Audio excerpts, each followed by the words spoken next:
it shines and all you see is squint trying to look at me, but can I use your light to... Hi guys, my name is Nako Nakatsuka. I'm a 4th year chemistry PhD student at UCLA, and today I'll be helping you guys out by going over some general chemistry concepts. And good luck with the course.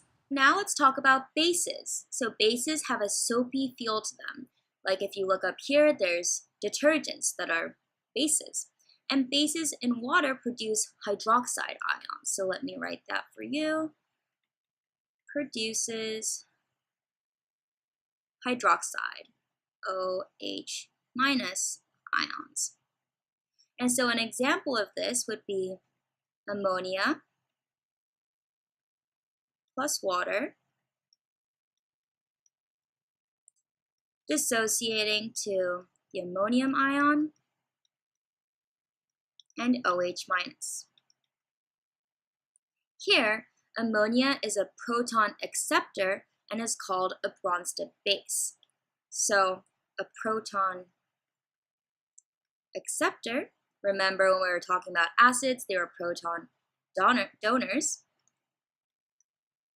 and this makes them a Bronsted base.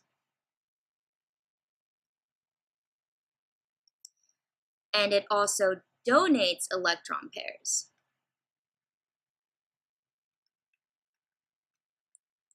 Which makes them a Lewis base. So again, this is the opposite of what a Lewis acid was. And so both types of bases result in another species becoming negatively charged. So if you look here, this ammonia is accepting a proton to become this ammonium ion, NH4+. Or you can think of it in terms of donating an electron pair and being a base.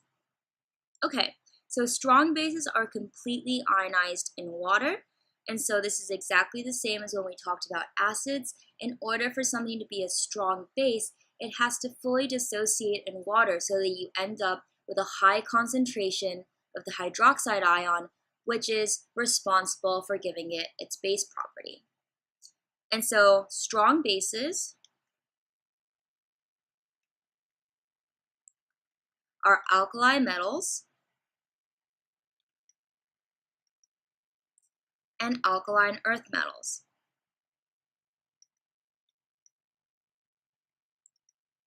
But specifically, they're alkali metals and alkaline earth metal oxides and hydroxides.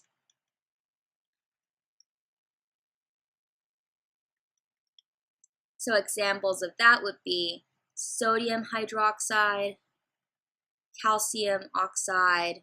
This is a very reactive compound, calcium hydroxide,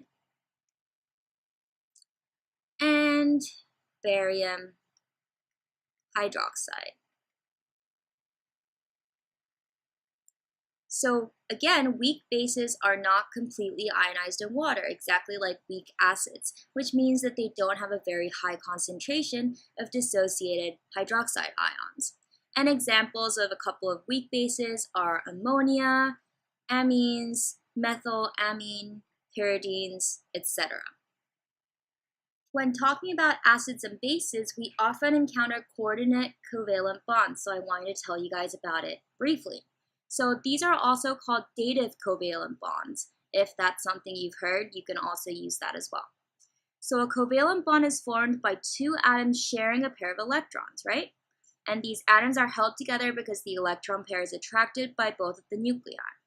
But in the formation of a simple covalent bond, each atom supplies one electron to the bond. But that doesn't happen in this case.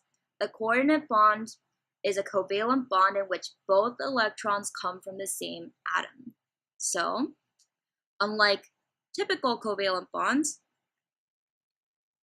both electrons come from the same atom.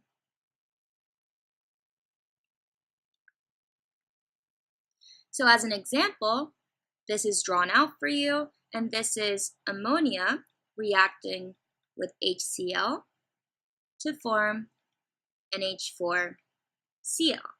So ammonium ions, NH4+, are formed by the transfer of a hydrogen ion from the hydrogen chloride to the lone pair of electrons on the ammonia molecule. So basically, here are the lone pair of electrons. And this is going to be responsible for binding to this hydrogen. But both of these binding electrons came from the nitrogen atom instead of being shared between nitrogen and hydrogen.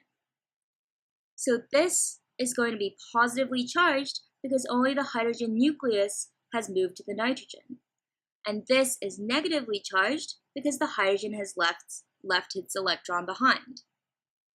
So when the ammonium ion NH4+ is formed, the fourth hydrogen is attached by a coordinate covalent bond because only the hydrogen's nucleus is transferred from the chlorine to the nitrogen.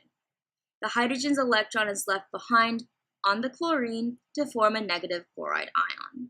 So this is a representative coordinate bond, and basically it's just another form of simple covalent bonds, but instead a lone pair of electrons is donated from one atom, and the other one is just lost in the process.